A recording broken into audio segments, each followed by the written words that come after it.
Hey folks, Bernakevitch here with All Points Design. That's allpointsdesign.ca. And today we're talking about how to start to fill in your base map.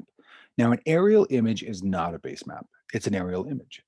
And what we want to do is eventually have a base map that takes a look at all of the permanent or existing elements that are on your site. So we're trying to go from this to this. We're trying to get a sense of all the different elements that are there. And there's still a lot of missing elements even in this map that we could add. But this is a basic first pass for the base map assignment, which you can add to as you move throughout. So how do we go from one to the other? Well, one of the first things to do, and a nice thing to start off with, is to really start off with either the property boundary or to start off with any of the major squares. So I'm going to start off with the squares only because the houses take up the majority, the buildings take up the majority of the space. And I'll start at a corner and I'll basically go out to where I think that corner is, and I'll come down something like so. Now, normally when this happens, you'll get a black outlined white shape or box. And normally for buildings, I like to go with orange. I like to stay away from blue and green. Blue is for water, green is for vegetation. So that leaves orange usually for pathways and for buildings. So I'll make sure that the outline is orange. There we go. And that the interior currently will be transparent because I don't really need it to be filled right now. And then I'm going to increase the line weight to about a 4. Now, if I click off of that, I've got my square.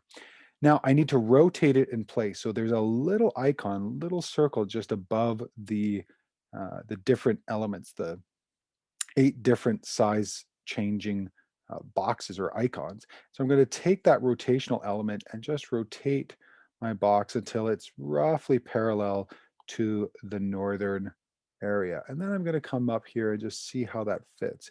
And I'm close, but I'm not perfect. So I'm going to just tilt that a little bit more. And that's pretty close. So now I'm going to take the bottom corner, bring it to the bottom corner here, and see where we get. And that looks pretty close. I'm a little off here because I can be a little persnickety. I'm just going to continue to muck about, just get it right where I like it.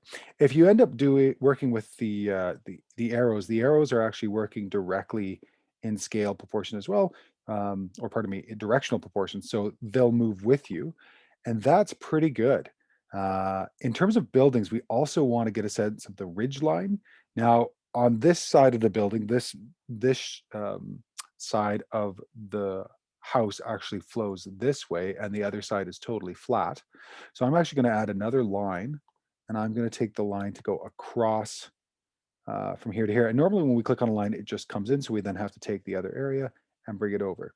Now, if you don't get this perfect and it's not working for you, either it's not going exactly where you need it to, you can zoom in and you'll get a finer relationship to it. So you'll see that the increments are quite a bit finer. Now I can, as usual, select the format I want, click our format icon, and then format this line. As long as I can click on that line, we'll try that again, and then click on that line. Ooh, missed it one more time. We'll try this and we'll do a highlight instead. There we go. Now, as this is done, this house is done in terms of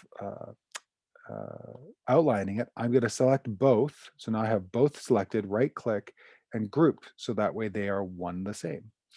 I will do the exact same process for the garage over here, but that's the process of starting to box out elements that you have on your site. Now, the other thing you may want to do is, because this box is perfectly aligned with other squares that'll be around this box or this building, you may want to take that same box and do a copy and a paste. Now take this over here. I'm going to ungroup that because I don't need that center ridge anymore, or where the roof differentiates. I'm going to delete that. I'm going to line this up with the balcony in the front, roughly right.